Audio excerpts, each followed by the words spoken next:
Saudaraku yang kekasih, luar biasa pemimpin pujian tadi. Maju terus dalam Tuhan. Dia mengutip ayat dalam ambil ayat dalam Yohanes pasal 15. Bahasa apa tadi itu? Secancai tidak ada. Bahasa Sunda, Pak. Oh, bahasa Sunda. Bahasa Sunda apa bahasa Cina? Kayak bahasa Cina begitu. Mandarin. Saya tahu bahasa Mandarin, tapi versinya Sule sama siapa itu? Wendy, iya. Saya tahu bahasa Cina, bagian mau juga bisa. Tapi versinya Sule dengan hanya bisa diucapkan sekali, mengertinya tidak. Bukan kamu, saudaraku, bukannya kamu ini yang memilih aku. Itu dalam Tuhan bilang. Bukan. Dan dia bilang begini, saudara, pilih, aku yang pilih kamu. Bukan cuma dia suruh pilih, saudara, tapi dia bilang, kamu berbuah. Nah, mau sampai kepada tahapan berbuah, saudara, harus banyak berdoa. Harus banyak berdoa. Jemaat Tuhan harus banyak berdoa. Amin. Beri waktu yang baik bagi Tuhan. Sebab Dia merindukan orang-orang yang mau memberi diri berdoa. Saudara pernah dengar apa Hetia susahnya? Itu dia menggalang doa, bahkan sampai doa sebelumnya itu hebat kegerakannya, saudara. Sampai anak-anak kecil bisa Tuhan pakai. Luar biasa, saudara. Dimulai dari doa. Nah, saya ingin baca satu ayat bagi kita semua, saudara. Mari lihat dalam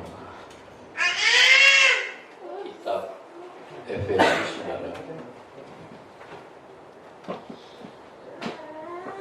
Efesus pasal 6.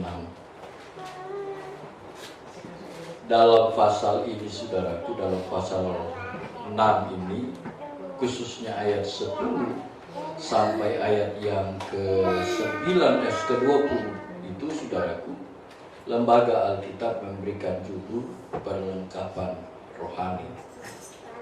Tapi saya tidak mau ajak kita baca satu pasal ini, kita akan banyak menyita waktu di sana, saudaraku.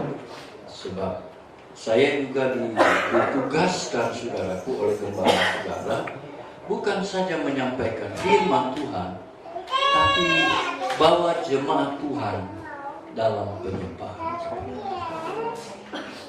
Dan saya terlalu yakin, saudaraku, malam hari ini Allah mau lawati kita. Amin. Amin.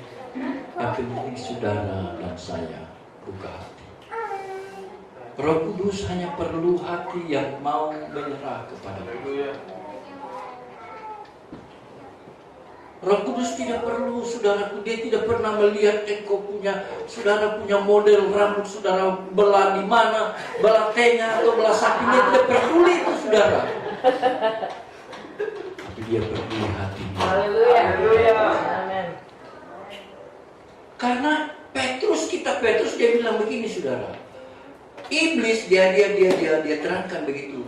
Dia pakai bahasa yang kita bisa cerna. Petrus bilang begini, iblis itu dia apa? Kesana kemari, cari waktu untuk saya dan saudara. Dia buat kita tidak lagi berdiri pada kehendak Tuhan dan tidak melakukan apa yang menjadi kehendak Tuhan. Nah, kita tahu kehendak Tuhan adalah salah satunya doa. Nah, iblis bilang dia cari kesempatan. Saudara, saya mau bilang begini, iblis itu tidak perlu dia tidak perlu dia pergi mall, saudaraku yang kekasih dalam nama Tuhan. Untuk mencari mangsanya dia tidak perlu dia mall, karena di mall sudah hampir semua yang kita teman.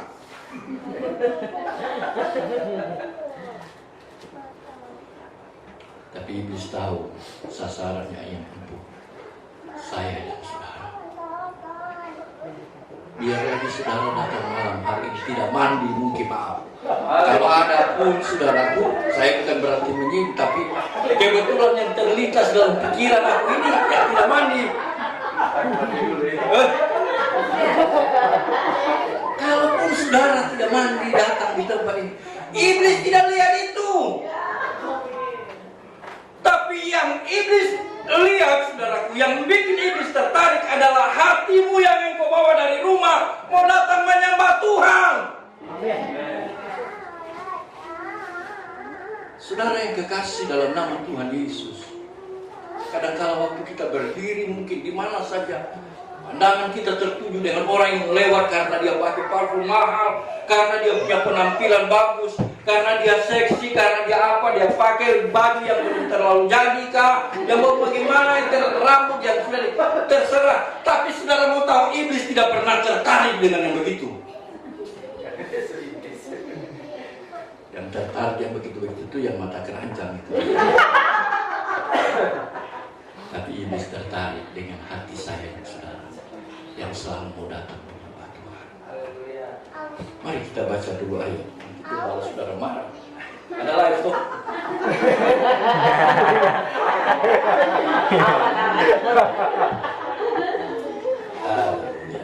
Saya baca ayat yang ke-18 dalam Efesus pasal 6. Mari kita baca sama-sama. 1, sudah dapat Efesus pasal 6 ayat 18. 1, 2, 3. Dalam segala doa dan permohonan berdoalah setiap waktu di dalam roh dan berjaga-jagalah di dalam doamu itu dengan permohonan yang tak putus-putusnya untuk segala orang kudus. Amin. Saudara perhatikan kalimat yang terakhir itu, kalimat yang terakhir, untuk segala orang kudus.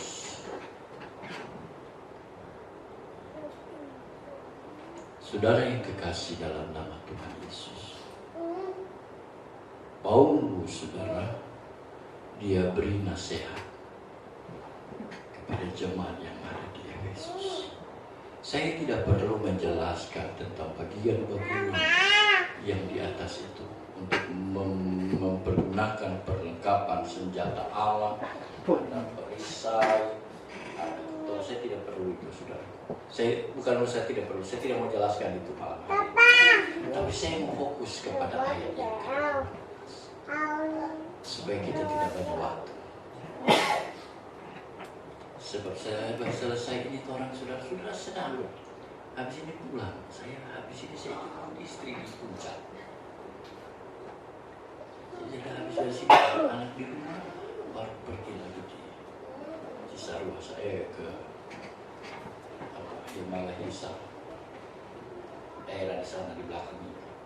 Istri saya ada di sana. Jadi tadi pagi karena saya sudah mengiyakan pelayan ini. Aku saya jam 2:30 saya turun. Saudara pulang dari sini sebentar tidur. Nah, saudara, mari lihat ayat ini bilang begini. Dalam segala doa dan permohonan berdoalah setiap waktu di dalam roh. Paulus bilang berdoalah setiap waktu. Dia tidak bilang nanti berdoa hanya setiap hari Jumat. Tidak, saudaraku. Berarti salah orang berdoa. Tidak, saudaraku. Tapi ini waktu komitmen jemaat Tuhan mengambil waktu yang sangat baik. Kita sama-sama mendatang berdoa di tempat ini menyembah, memberi waktu yang khusus bagi Tuhan. Tapi ayat ini bilang berdoalah setiap waktu. Artinya dia tidak lihat setiap waktu, saudara, berdoa. Bila perlu lagi, saudaraku yang kekasih, ada anak sekolah minggu di tempat kami, saudaraku. Orang tuanya ada. bukan cuma mau makan pagi, sarapan pagi, tidak. Mau makan permen saja dalam nama Yesus. Berdoa dia. Apa saja yang dia mau masukkan nama Yesus. Walaupun bahasanya tidak sempurna, tapi orang tua juga berdoa setiap waktu. Rupanya saya dan saudara harus meluangkan waktu untuk datang berdoa kepada Tuhan. Pertanyaannya, doa yang bagaimana? Yang didengar oleh Tuhan. Apakah doa yang harusnya 1 jam atau 2 jam dan seterusnya? Tidak, saudaraku. Di dalam Alkitab jelas Tuhan memang sih ada dalam 1 jam. Yesus kan berkata, tidakkah kamu mampu 1 jam dengan aku? Jaga-jaga 1 jam. Tapi bukan 1 jamnya yang Tuhan minta, saudara. Saya bilang sama jemaat yang Tuhan percayakan kepada saya. Saya bilang begini, saudara, berdoalah kepada Tuhan. Tidak pernah menuntut waktu. Saudara kasih sama Tuhan itu 10 menit, 20 menit, 1 jam puji Tuhan, 2 jam puji Tuhan, terserah saudara. Tapi saya rindu mengajar jemaat Tuhan, datanglah kepada Tuhan berdoa dan nikmati hadirat Tuhan. Itu yang penting. Saudara, biar juga saudara rajin mau datang berdoa kepada Tuhan, tapi waktunya saudara datang berdoa kepada Tuhan, saudara sudah kasih patok misalkan 30 menit sama Tuhan, tapi waktu saudara duduk di kaki Tuhan 30 menit, 20 menit saudara pakai untuk buka WA, 5 menit untuk balas WA-nya, sisanya terima kasih Tuhan, amin. Kapan ketemu Tuhan? Tapi mari kita belajar betul-betul kita mau datang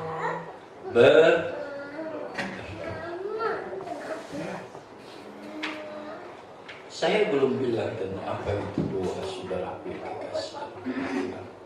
Tapi saya mau bawa dulu saudara untuk melihat ayat ini, saudara. Ayat ini jelas bilang begini, saudara, berdoa dan permohonan, berdoalah setiap waktu di dalam roh. Ini yang penting. Di dalam roh.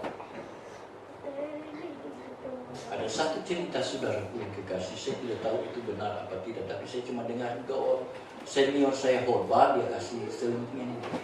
Ada sekolah minggu berdoa, cuma diajar berdoa, Bapa kami yang di surga berkati makanan ini, amin. Satu waktu katanya waktu dia berdoa, ada datang singa, lu sudah memenangkan dia cuma bilang, Bapa di surga berkati makanan ini, amin. Singa itu tidak menelan dia.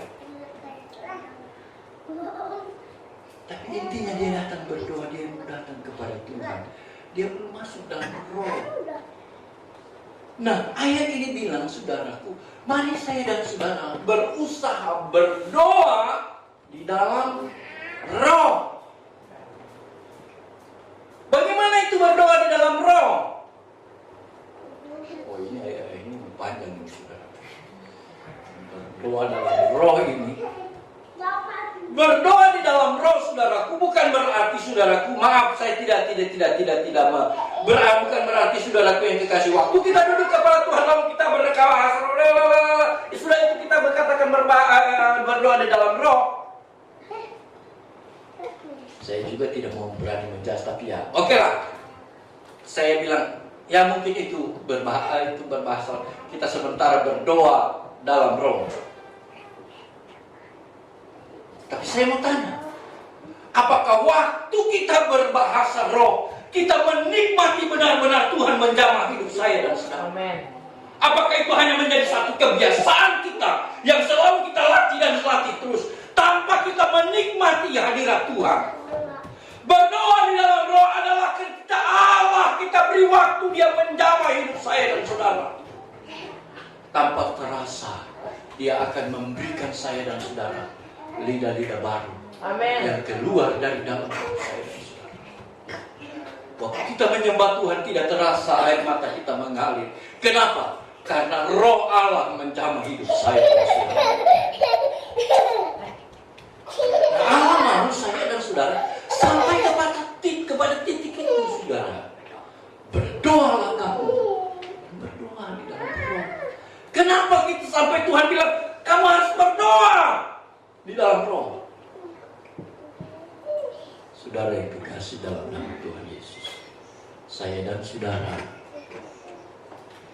kalau dengan kekuatan kita tidak akan pernah mampu menghadapi apa yang ada. Saudara,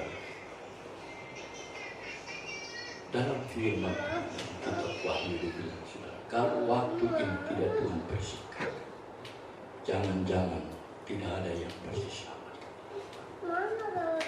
Artinya apa, saudara?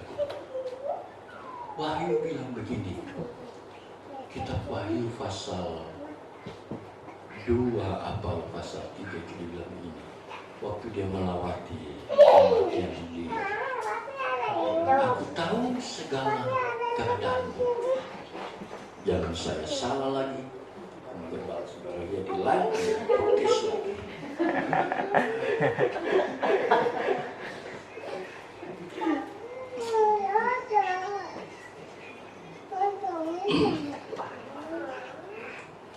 Wahyu pasal 3, waktu Allah lawat jemaat yang ada di Philadelphia, ayat yang ke-8 dia bilang begini, aku tahu segala pekerjaanmu, lihatlah aku telah membuka pintu bagimu dan tidak dapat ditutup oleh seorang. Aku tahu bahwa kekuatanmu tidak seberapa, namun engkau menuruti firman-Ku dan engkau tidak menyangkal namaku. Itu luar biasanya Tuhan. Dia tahu keberadaan saya dan saudara. Apa yang saya dan saudara kerjakan, apa yang saya dan saudara lakukan, Tuhan tahu. Bukan cuma itu, tapi Tuhan bilang begini, jemaat, aku pun tahu bahwa kekuatanmu tidak seberapa. Paulus pernah gambarkan itu, tidak mungkin kalau kita hanya mampu menanggung beban 20 kilo lalu dia akan beri 25 kilo, tidak. Tapi Tuhan akan takar kita sesuai dengan kekuatan kemampuan saya dan saudara. Dia akan pernah lebih. Cuma kadang-kala daging kita lah yang berkata, Tuhan terlalu berat ini, terlalu berat ini, terlalu berat. Sama dengan siapa itu? Ayub ya. Sampai marah sama Tuhan. Sampai Tuhan harus tegur sama dia. Ada hak apa yang kau marah sama saya? Ada andil apa? Semua Tuhan yang kendalikan, saudara. Nah, kalau semua Tuhan kendalikan dalam hidup ini, apa kita? Apa yang kita mau buat? Cuma datang kepada Tuhan, berdoa.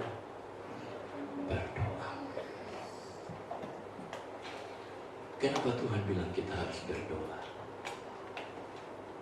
Sebab hanya di dalam doa lah kita bisa meminta. Amin. Amin. Mintalah maka Diberi. Saya terlalu yakin malam hari ini, saudaraku. Mari kita berdoa. Kita meminta kepada Tuhan. Biarkan Roh Kudus bekerja mengendalikan hidup. Saudaraku, betul apa kata pemimpin pujian tadi?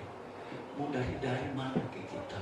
Siapa kita dulu? Mungkin orang menghormat kita dulu. Saudara, terserah orang menghormat ke saudara. Orang menghargai saudara berapa, terserah saudara. Tapi waktu yang kau datang kepada Tuhan, mari saya dan saudara menempatkan hidup saya dan saudara. Tuhan, saya butuh Engkau malam hari ini. Saya mau berdoa kepada Tuhan. Saya mau minta kepada Tuhan. Saya mau menyembah kepada Tuhan.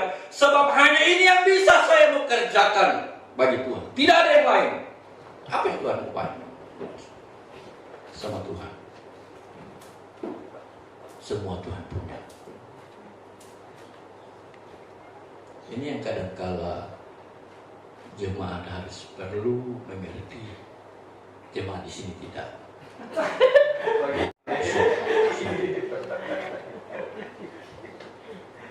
Di tempat saya, saudara Tuhan, saya rindu jemaat yang Tuhan percayakan itu walaupun sedikit. Tapi saya rindu mereka berdoa. Saya tidak segan-segan bilang sama jemaat, jemaat Tuhan, jangan cemburu kalau pendetamu ganteng begini, pakai baju bagus. Jangan saudara pikir itu karena uang perpuluhan. Jangan saudara pikir saudara gembala pakai sepatu bagus lagi. Aduh, saya punya persembahan minggu kemarin itu.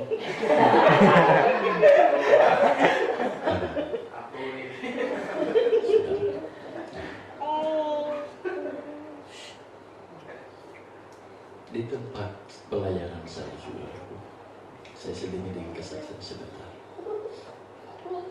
Ada satu keluarga, dia usaha. Sampai waktu ada titik dia berkata, kenapa ya Pak Gemu? Sekarang baru saya terlambat sepertinya Tuhan menempatkan kami di tempat ini. Aku itu baik sih, mau terbang juga. Pak Gemu itu tidak ini. Dulu kami waktu masih jaya-jaya, kami kerjaan Tuhan. Dalam hati bagi kita, yo, bagi terus mereka pun mau tahu. Sekarang usahakan sudah mulai ini baru ketemu dan pakai. Saya cuma bilang begini, ada waktunya semua Tuhan atur di dunia ini tidak ada yang Tuhan sudah atur. Waktu pandemi sudah berjalan, akhir sudah mulai ini, tapi mereka begitu saya iman percaya. Suatu waktu mereka sudah mulai lemah. Dia sudah mulai menyerah. Dia bilang sama istrinya sudah, lepas sudah, tidak usah. Perusahaan yang kita tinggalkan, biasa itu utang-utang. Bertahan. Tuhan tidak pernah memberikan sesuatu melampaui kekuatanmu. Kadang memang kita merasa, oh sudah tidak mampu, sudah ini. Tidak, kalau itu masih dalam pendidikan Tuhan, tidak. Saudaraku yang kekasih dalam nama Tuhan, mereka bertahan. Mereka tiba-tiba ada proyek, dapat proyek, tapi catatannya dia harus kerja dulu baru dibayar. Lazimnya biasa kalau proyek berapa persen dulu pertama kerja sekian persen baru dibayarkan sekian persen dan seterusnya. Mungkin begitu. Tapi ini ada proyek tapi kerjakan dulu tidak tanpa ini nanti bayar. Saudara yang kekasih dalam nama Tuhan, mendorong kalau itu mampu kerjakan, ambil dan seterusnya diambil sampai dia harus jual kendaraannya untuk mengurangi karena dia mau mulai lagi. Tapi saya selalu kuatkan, lakukan. Ingat, bagian Tuhan, Tuhan punya. Bagianmu, bagian. Saudara yang dikasih dalam nama Tuhan, oh tampak. Tapi saya satu waktu ada istrinya waktu sama istri saya. Oh dia suka menangis. Enggak, baik-baik. Istri saya kasih. Tuhan tidak pernah lewat dari batas kemampuan kita. Kalau itu ada dalam kehendak Tuhan, pasti Tuhan siapkan jalan keluar. Saudara yang kekasih dalam nama Tuhan, dia harus bayar karyawan. Nah, saudara yang kekasih dalam berjalan waktu saudara, tapi bisa dia lewati. Dia jual, dia punya mobil, dia pakai untuk berbayar. Sampai satu titik saudara yang kekasih dalam nama Tuhan, dia bilang karyawannya, dia ada 6 atau 7 karyawan, tiba-tiba datang karena dia lihat bosnya sudah mulai goyang, uang makannya kadang-kala dikasih, kadang-kala tidak. Lalu saudaraku, mereka bersepakat untuk resign, meninggalkan. Kalau itu ada dalam pendidikan Tuhan, pasti Tuhan punya cara. Waktu mereka saudaraku, dia dapat proyek lain dari yang dia dapat, proyek yang bisa untuk menutupi semua kebutuhan. Dia terima. Persoalan waktu dia terima persoalannya, karyawannya sudah yang bisa kerjakan itu sudah. Dia bilang lagi, telepon lagi. Pokoknya duduk saja di kaki Tuhan, minta sama Tuhan, nanti Tuhan atur semuanya. Ya harus turun tangan tiba-tiba 1-2 hari. Itu karyawan tadinya sudah dia balik. Saya ingat, kalau Tuhan so berkati, yang pertama jangan lupa Tuhan. Itu karena Tuhan. Yang kedua jangan lupa gembala. Sebab ada banyak begitu saudara. Ketika dia merangkak, merintis, ingat gembala.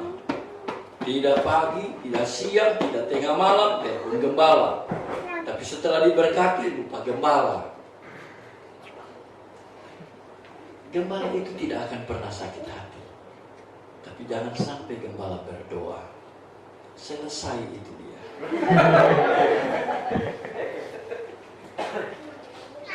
Tapi intinya saudara kekasih, jangan lupa berdoa. Ya? Sudah berapa? Sudah 1 jam. Jadi kalau terlalu lama, kita menyembah Tuhan tidak lama. Mari saya selesaikan ayat ini saja saudara kekasih. Setelah kita berdoa di dalam roh, ini berdoa di dalam roh saudaraku. Saya tidak terlalu dalam menyampaikan. Sesudah kita berdoa di dalam roh, itu Paulus bilang begini saudaraku. Tidak, bukan berarti kita begitu kita dipenuhkan oleh Roh Kudus, kita mampu, kita bisa berbahasa roh, katakanlah begitu, atau kita oleh karena kita selalu menyerahkan hidup kita dengan dipimpin oleh Roh Kudus, lalu Roh Kudus mempercayakan kita karunia-karunia roh.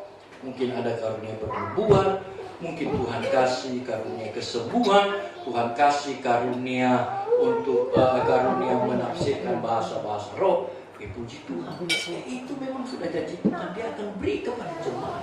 Makanya jemaat harus lebih lagi di dalam Tuhan, supaya karunia-karunia itu dicurahkan dalam gereja. Sebab Alkitab bilang itu menjadi kekayaan gereja, bukan kekayaan pendeta, kekayaan gereja. Jadi gereja yang tumbuh, gereja yang betul-betul menyenangkan hati Tuhan adalah gereja yang mempersilakan roh ini bekerja. Jadi jangan sampai ada juga yang sudah mulai Tuhan rasa Tuhan jamah dia berbahasa roh lalu kemudian hati-hati jangan sesat. Jangan juga, bukan bagian kita berkata sesat dan gitu. Itu Tuhan punya bagian. Biar tuh. Kalau memang dia menyembah dengan dia menikmati hadirat Tuhan, ya itu puji Tuhan, haleluya. Tidak mau selesai dari ini. Di dalam roh dan berjaga-jagalah di dalam doamu. Ada kadang-kala orang karena saking dia sudah dipenuhkan oleh Roh Kudus, dia sudah bisa berbahasa roh, bahkan mungkin dia sudah membuat dia tidak bisa lagi berjaga. Semulai muncul itu kesombongan, semulai muncul itu tinggi hati. Apa namanya? Bahasa halusnya di gereja itu apa? Rohani. Nah, tidak saudara. Alkitab bilang berjaga-jaga. Berjaga-jaga. Roh itu akan menguasai saya dan saudara. Roh Kudus itu akan mengingatkan kita, itu kamu peroleh karena Tuhan, bukan karena kita. Kalau kita Tuhan percayakan bisa berbahasa roh, kalau Tuhan percayakan kita bisa bernubuat, bukan untuk disombongkan. Tapi saya tutup dengan satu ayat. Lama? Ini sudah 1 Korintus pasal berapa? Saya cari dulu. 1 Korintus pasal 14 sudah. Ya. Sebab ayat yang pertama dalam pasal 14 itu bilang, kejarlah kasih itu dan usahakanlah dirimu memperoleh karunia roh. Memperoleh karunia roh. Itu tadi saudara, saya cuma sedikit saja.